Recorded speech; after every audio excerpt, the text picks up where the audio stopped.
Hello, my friends, and welcome. My name is Joe. This is the Joe Martino Show.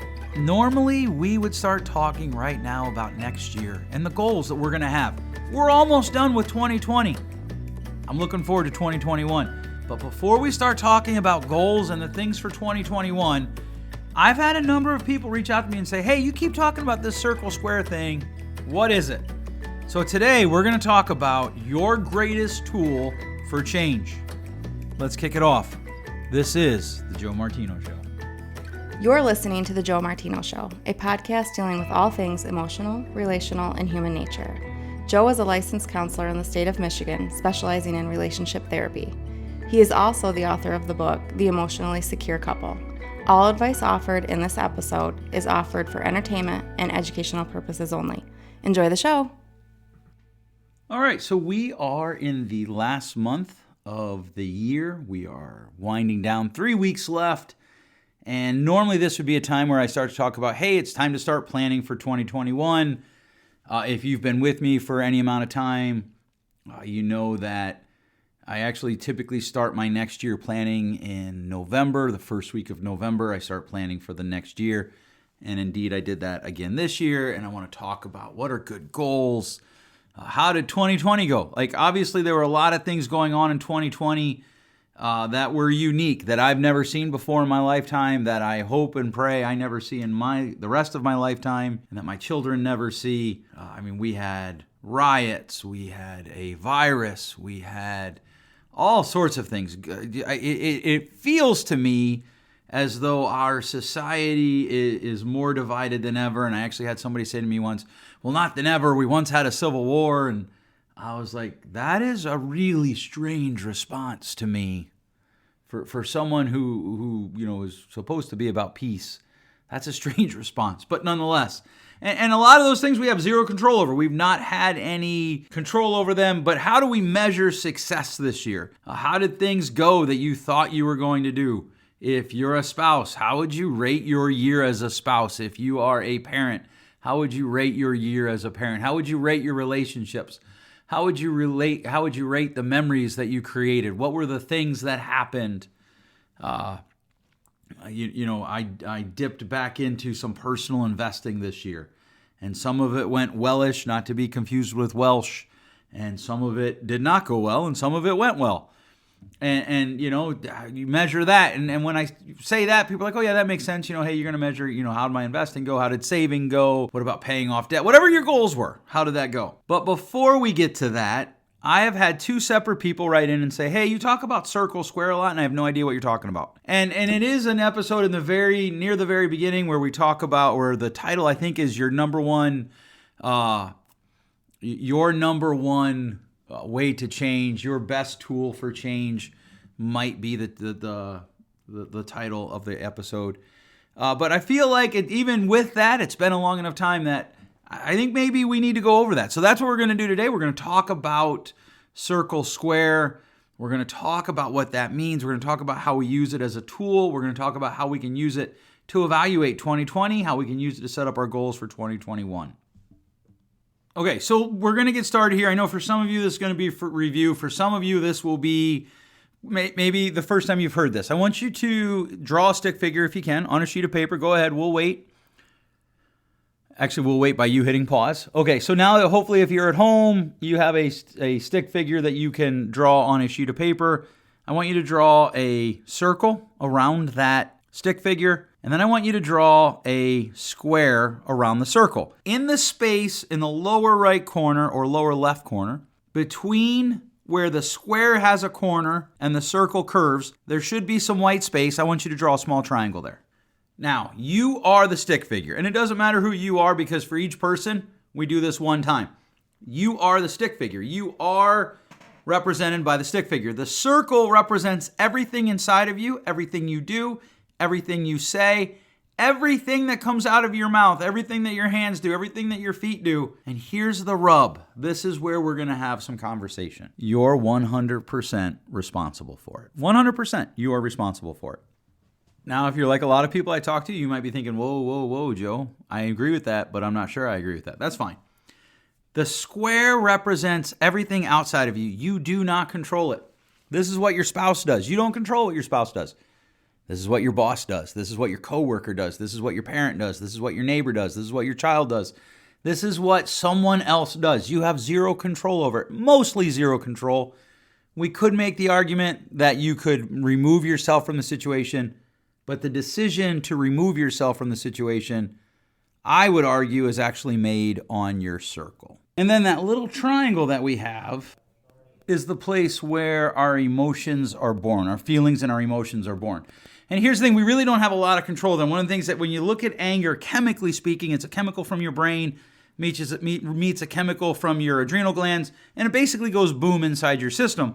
And so you don't actually control the birth, if you'll allow me that term, of the emotion. But what you do with it, the feeling, what you do with that feeling, what you do with that emotion, what you do with the anger is 100% on your control. And so I'll have people say to me, well, I can't help it. I was mad. And I'm always like, that's just hogwash. One time I worked with a lacrosse player, and he told me he was in because he told me he couldn't stop cussing at his parents when they would do things that would make him mad. He just couldn't stop cussing at them. And so I said to him one day, I said, well, it must be terrible being your teammate. And this kid was very, very good at lacrosse. He ended up doing some amazing things in that sport. And he said to me, no, I don't understand what you mean. I said, well, I don't know a lot about lacrosse. I do know that the officials are not highly touted in your state. And by the way, it wasn't actually lacrosse. I've gone ahead and changed the sport to protect all identities. And he said, well, yeah, the officials are awful. And he literally told me stories about how he disagreed with calls for 10 minutes. And I said to him, well, so you can't help but cuss when you get angry. Doesn't that make you angry? And he saw the trap. So he's like, well, that's different. But it isn't. What he was actually illustrating was getting angry and responding with the anger is two different things. Responding with it is completely on his circle. Feeling the anger is in his triangle. That referee's skill quality completely out of his control. That official's call being good or bad completely out of the player's control. The feeling of anger, it happens. People feel angry. They that emotion kicks off in them. And they have very little control over its birth. But what they do with it is completely on their circle. Now, here's the thing that is so amazing to me. The more they focus on what's on their circle, the more they focus about, okay, I can control what I do with my anger, over time, the less they experience the emotion of anger. It's a very exciting phenomenon because what it means is you actually have a way to change things that aren't under your control by controlling the things that are under your control. Okay, so just to review, we have 4 things on the paper. We have a stick figure surrounded by a circle, surrounded by a square with a little triangle between the circle and the square. The stick figure represents us. The circle represents everything that we control. The square represents everything that we don't control, and the triangle represents the birth of our feelings. When we experience a strong emotion, it represents that. And this is very important because as we begin to process 2020, one of the things that we have to spend a lot of time talking about is what's on my circle, what's on my square. What's on my circle, what's on my square. And that isn't just true for 2020. That would be true for anything you process. One of the things that this tool does is it gives you the power. It helps you realize the power that you have. It doesn't give you the power. And you think about the words that we use. We tend to use a lot of disempowering words. Well, it makes me. When my wife does this, it makes me mad. Well, if that's true, then the only way you can control your anger is for your wife to not do that. And some people will laugh and say, well, yeah, that's true. But it isn't true. You got mad because you experienced something and then you chose to react with it. Your wife didn't make you mad. She invited you to anger. Well, I wouldn't have done this, but he did that. Well, no. Then in that case, then he's the one controlling you. And what this says is if it's on your circle and you did it, it's on your circle, and that means you control it. And that's the beginning steps of change. So let's talk about how this works, right? Someone does something. Let's just say you're driving down the road and somebody cuts you off. Is that on your circle or is that on your square? That's on your square. You giving them the bird and cussing at them is on your circle. That's completely on your circle. And so as you start to look to 2021, as you start to look to next year, as you start to look to your goals, one of the things you want to make sure is, are your goals things that are on your circle or are they on your square? A lot of times when people come to counseling, their goals are actually for, especially if it's couples counseling or in any way relationship therapy, their goals are actually more about the other person's circle than their own. That makes it their square, right? So if somebody comes to counseling and they're like, I want them to understand how I feel. Well, them understanding is on your square. Now you can hope for it, but if you start saying, well, they don't understand how I feel, so I get to have these behaviors, then you're in trouble. And let's talk about the triangle for a minute. So the triangle is where feelings are born. And there's so many conversations that I hear from people where they're like, okay, well, I want to control my feelings. I don't want to get angry anymore. I don't want to be mad. And so they try to take away an emotional reaction, which is almost impossible. And when I talked about this a little bit earlier, as they change their behaviors, their response to the emotional reaction, though, often people will find that it helps to actually change how their emotional reaction goes. And so this is important because as you start to look at things, like for instance, I'll talk to people like, well, I can't do this because, my husband isn't supportive. Well, no, okay, so there's a difference between him not being supportive and him actively making it difficult for you to do it, or him making it impossible for you to do it. And his not being supportive, that's going to create a birthing, if you will, of emotions and feelings there in that triangle space, but what you do with them is on your circle. And this, if you grasp this, it will be one of the most empowering things you can do. So if you don't like something that a coworker's doing, that's on your square. The feelings that are born from that behavior, still on your square, really no control over them. They're somewhere between the square and the circle. But your response to what they're doing, completely on your circle, and you can do it. So instead of trying to take away the feelings, try to act in a way that is representative of the person you want to be in spite of those feelings. Guy wants to start a business. His wife doesn't want him to start. He's like, well, I can't because my wife doesn't want me to. That's not an accurate statement. I'm choosing not to because my wife doesn't want me to. That's an accurate statement. Or I'm not doing it because I want my wife's 100% unwavering support, or I'm not going to do it. Okay, all of those are true, and you can choose to do that way, but the vocabulary matters. Well, I find it very frustrating when my wife doesn't support me 100%. Okay. So the 3 questions, and I've talked about these in the past, so what, then what, and why, right there, that'd be a great so what question. Okay, so you find it very frustrating that your wife doesn't support you 100% to start your underwater circus basket weaving business. So what does that mean? Or, well, of course I yelled at my spouse because we were doing a home improvement project and I did it one way and he or she said, blah, blah, blah. Why'd you do it this way? And what the blank? And all of a sudden I'm cussing and yeah, I can do it however I want. Okay, that's fine. You can do all that. But just understand you didn't do it because he or she made you do it. You did it because you chose to do it.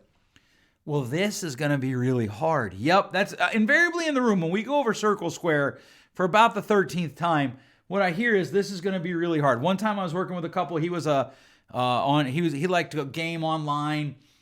She liked to go to sleep earlier than he did, and they had this huge blowout fight. And he was like, "Well, I just felt disrespected in front of my friends, and so I screamed at her." So I rephrased that to him, and I said, "Okay, so just to be clear, you felt disrespected in front of your friends. Is that on your square or on your circle? Assuming that she did disrespect you, is that on your square or your circle?" He said, "Well, that's on my square." Right. You heard disrespecting you is on your square. You feeling disrespected, is that your square or your circle? Well, that's my triangle because it's a feeling. Right. You losing your mind and calling her names because you felt disrespected, your circle or your square. Well, it's on my circle, but she made... No. If she made you, then it's not on your circle. It's on your circle because you chose it. Well, this is going to be really hard. Yes, it will be really hard. But how many things in life that are worth having are not really hard? And parents, let's talk about parenting for a minute. One of the things that's so interesting to me is how much energy we put into trying to maneuver our square, things that are on our square that we don't control when it comes to parenting. right? I was working with a couple one time, and the mother told me, she was like, I just lost my mind the other day in the store because my kids kept touching stuff and they wouldn't, and I just went off on them. I'm like, okay, did you behave in a way that is consistent with the parent that you want to be, with the person that you want to be? No, I called my kid names. I did this, I did that. Okay, well, why? Well, because they wouldn't stop touching things and they wouldn't listen. No. The reason you did that is because you chose to do it, and doing it is on your circle. The square part of this equation was them not listening. You feeling the anger was them not listening. And that's in the triangle. There's not a whole lot you can do about that. What you do with it, though, is on your circle. And there's so much energy put on trying to control our square that we tend to struggle to actually make change, right? So if you think about a lot of times when people are distressed that other people might be judging something their kids are doing, you're worried about something that's on your square. You have no control over it. And then you give up your power to control your own behavior when your kids don't do what you want them to do. In essence, you're trying to teach them to manage their own behaviors by not managing your own. Okay, so great. Everything on my circle I control, everything on my square I don't control. The triangle represents my feelings, so what? That's a good question. Here's what we're going to do. The next thing that you find yourself having strong emotions to, I want you to ask yourself, what's going on here that I don't control? That's on my square. And just list it out. What's going on here that I do control? That's in my circle. What are my feeling? What are the things that are bubbling up inside of me? A lot of times I don't have a lot of control over the feelings that bubble up inside of me, whether it's anger or distress or fear. It just comes up. And to control it, I have to control my behaviors. And so I have to ask myself, what's on my circle? What could I do on my circle that would represent the person I want to be in spite of these feelings, or if I didn't have those feelings? So if your child is acting up in the store, that's on your square. The embarrassment that you're feeling, on your square. The anger that you're feeling, on your square. But what is the behavior that you would want to engage in if you weren't feeling that distress? If you weren't feeling that that anger, that embarrassment, that fear that you're failing? What would be the behavior that you would want to do? And doing that behavior or not doing it is completely on your circle. It's completely on your circle. And so then you go do it. Or if you're in a post event, so like you had an argument with your spouse, you had an argument with your child. Well, what happened that my spouse did? What happened that my child did? What are the things? Those are all on my square. I don't control them. What were the things on my circle? What did I do that I would like to do better next time? So maybe instead of expressing yourself, you screamed and you yelled and you called names. I don't know what you did. But whatever it is, how do you then, what would it look like to do it right? What would it look like for me to go back, relive that argument, and do it without arguing? One of the things that I often say is you can't make me argue with you. You can't make me fight with you, because that becomes a circle square thing. And so one of the things one of the things that happens is that you learn to live in tension of, this person is doing something that I don't like, and I can't stop them. Because here's a really good principle that you've heard from me before, you'll hear from me again. You cannot, you never will, it's impossible to manipulate your way into a healthy relationship. Hold on one second. I need to make an order for lunch. Okay, I'm back. Did you miss me? All right, let's talk about that for a minute. You make an order. Maybe you're living in Michigan where there's a lockdown on restaurants and other things. So you make an order to go do a pickup. You go make the pickup and you get back to your home or your office and the food isn't right. That's on your square. How you respond is on your circle. And now here's the thing. One of the things we talk about is you don't have to stay involved with a person that is pouring toxicity in your life. But staying or not staying is on your circle. Making them stop being toxic isn't. So there are people, like let's say, I had a client one time, his dad was very toxic in his life. His dad was just a very toxic person in his life. Okay, fine. So he doesn't have any control over whether or not his dad's being toxic. What he does have control over, though, is how he interacts with his dad. And when we start talking about it, he said, yeah, but then my dad's going to get mad. Okay, but your dad being mad is on your square, not your circle. You don't control that. but I don't like him being mad. Yep. Now that's in the triangle, and how you respond to it is on your circle. And here's the thing, it's not a one and done. You might have to make the decision 1,000 times in a day to, you know what? No, my dad is toxic. I'm going to have these boundaries. Nope, my dad is toxic. I'm going to have these boundaries. No, my dad is toxic. I'm going to have these boundaries. No, my dad is toxic. I'm going to have these boundaries. Somebody wanting to go back to college. I hate it when people tell me, oh, well, I just don't have the opportunity to read. Like, I just don't have time to read like you do. No, you have the same 24 hours on your circle that I have on mine. Literally the same 24 hours. So you can say, I choose not to spend my time the way that you do and read, and that's an accurate statement. Now, them saying that is on my square, though. I don't control it. I don't necessarily control the reaction that it creates in me, but the circle, my circle there is that I've evaluated, yep, I disagree with them, that's on my circle. How I respond to them, that's on my circle. Typically, I say to them, oh, well, okay. Right now, if I know them well enough, I might say, well, let me push on that for a minute. Because as you look to 2021, one of the things I want you to do is I want you to run your goals through this. Your goals for 2021. Are they something that you control, or are they something that somebody else controls? So one of my goals for 2021, I think, is going to be to send 3 encouraging text or emails a week. I think I obviously haven't firmed up my goals yet for 2021. Those of you who've been around for a while know that I tend to write them out starting in October, November, rolling into the end of the year. And then I finalize them typically the second week of January. But I think it's going to be something like that. I completely control that. This podcast is going to go up late because I scheduled meetings during the time that I normally record it. That's completely on me. One of those interviews was completely a waste of my time. One of those meetings was completely a waste of my time. That's on my square. But I literally left the meeting 10 minutes in. I actually said, I'm just going to stop you right there. Here's the reason that we can't go any further.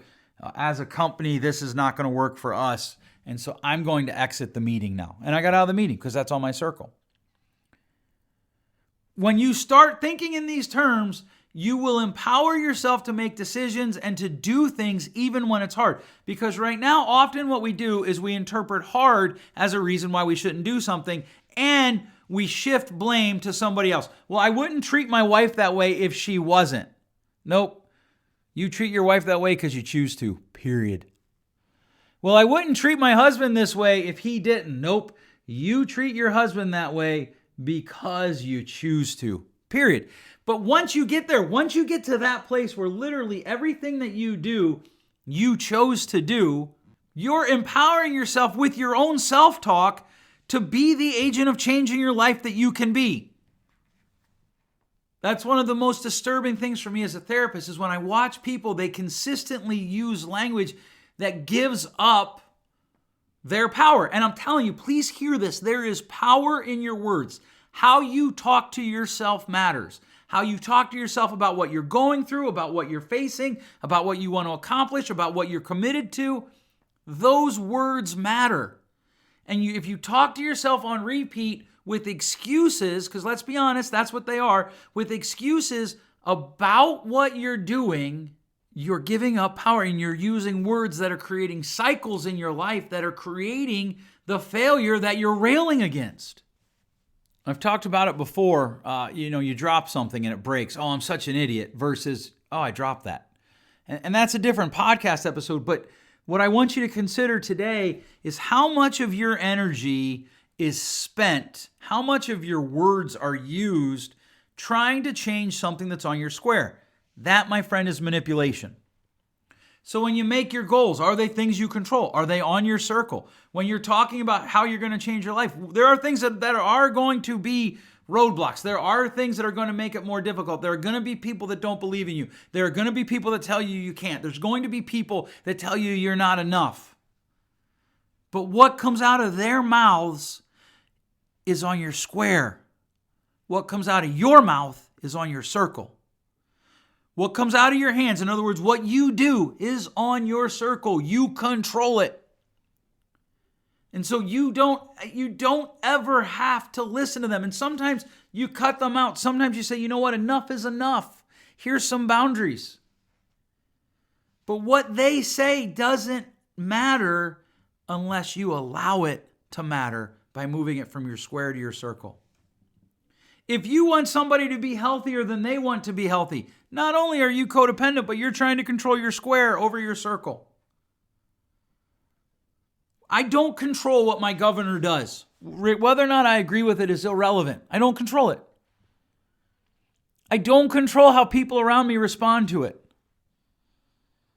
Last week, people tried to organize a drive-through parade in our town, and it ended up being a gridlock show. It was bad. There's a word in front of show typically that I won't say in this show. A smelly show. And people were mad. That's fine. That's just an emotion. That's born of frustration. Also just an emotion. Right? Because they're waiting in line. They're not going to get to see it. Some of them waited in line and didn't get to see it. But then they got mean. That's on their circle. That is completely on their circle. And so much of the energy on their circle was wasted trying to control something on their square. Because quite frankly, the people who tried to organize the drive-through parade, everything that went wrong was mostly on their square. They didn't know. They didn't plan for it. We've never done this before in a pandemic. Be angry, but don't respond with anger. Be frustrated, but don't respond with frustration. You're not going to stop the emotion from being created. You can stop the destructive behaviors because that's completely on your circle. So when somebody says something to me that I find very frustrating, I have some questions that I've learned to ask myself. What's my level of relationship with this person? In other words, are they so far out of my circle of people that are moving in and out of my life that I don't really care if we have an argument and it goes poorly? Or are they far enough in that I care, but not far enough in that I think it'll be a productive conversation? And I kind of run through that. Why am I frustrated? And if I engage in the conversation, what's my goal? Because if my goal is to change them, I've got a dangerous goal because them changing is on my square. Now, and this is where you're going to think I'm playing semantics. If my goal is to invite them to change, I probably have something to work with. But that's a different place. And I know, Joe, that sounds like the same. Yeah, but it isn't. A goal of making them change or a goal of them changing means I was successful versus a goal of I invited them to change and then whatever they choose to do with it is on them. Those are two completely different goals, and one is healthy and one isn't, quite frankly. All right, so hopefully this will, a number of people ask me, hey, what's the circle and square thing that you're always talking about? Hopefully this will be helpful. Hopefully you'll find it helpful in your life. What's going on in your life? What are the things that are frustrating you? What are the things that you're excited about? What are the things that you're hoping will change? What's on your circle? What's on your square? What are you doing about it? I am excited to tell you that the YouTube channel is coming back probably mid-January, somewhere around January 15th. We're going to be relaunching my YouTube channel. If you like YouTube, if you like short films, short videos, if you like a podcast type blog that has video to it, I'm a little concerned because my wife did tell me that I have the perfect face for radio. I'm kidding. She didn't say that. It was my dad. No, I'm kidding there too. But that is coming out January 15th. I want to thank you so much for listening. I keep thinking about making some changes to this. Like maybe next year we'll do seasons, like the spring season and the fall season. I don't know. We'll see. But either way, if you do like this, I'd encourage you, please share it with your friends. It's very helpful to us if you share it with your friends. It's the best form of marketing that we have. Thanks so much for listening. We'll catch you next week. Thanks for listening. If you enjoyed today's show, please share with a friend. And hey, give us that rating in your podcast store. Until next time, change possible.